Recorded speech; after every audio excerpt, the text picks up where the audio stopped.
এখানে যে গাছগুলো আছে অনেক স্মৃতি আছে আমাদের ছোটবেলার।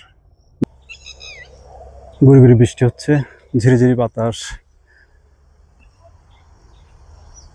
বিকালবেলা এখন। আমি একটা গ্রামে আছি এখন। আমার পাশে যে গাছটি দেখতে পাচ্ছেন আপনারা, এটা হচ্ছে আমরা ছোটবেলায় ঢোল কলমি গাছ বলতাম, কেউ আবার কলমি লতা, তারপর শিয়াল কলমিও বলে অনেকে। এই গাছটা অনেক সুন্দর ফুল আছে এই গাছটার মধ্যে, এই যে দেখা যাচ্ছে।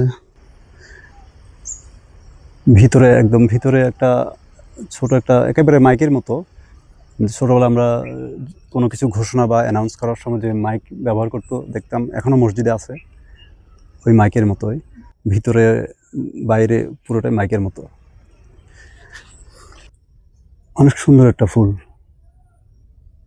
এই যে এটা জন্মায় সাধারণত নদীর ধারে, রাস্তার ধারে,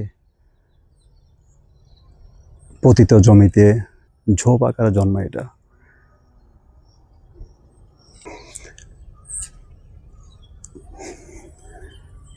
এই গাছটার আবার ঔষধি গুণও আছে বিভিন্ন।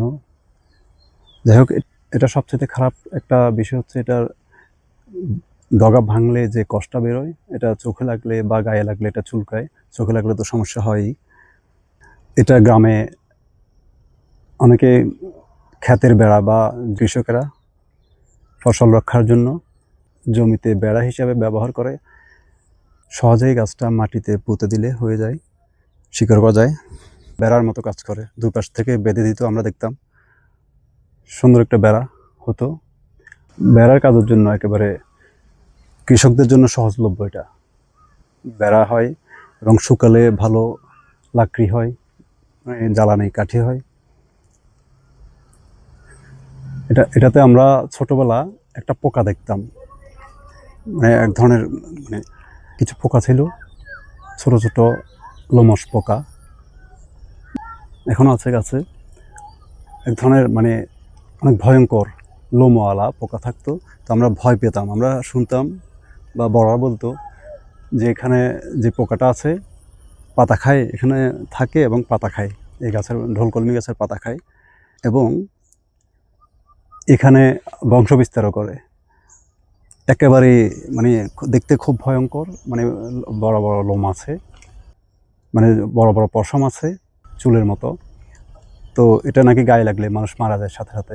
আমরা তখন এটা, যদিও এটা মানে মিথ হিসেবে আমরা জানি এখন, সত্য না, বৈজ্ঞানিকভাবে প্রমাণিত, এটা কোনো ভিত্তি নাই, কিন্তু এটা আমরা ভয় পেতাম ছোটবেলা। তখন আমরা এটা থেকে দূরে থাকতাম শুধুই ওই পোকাটার ভয়ে।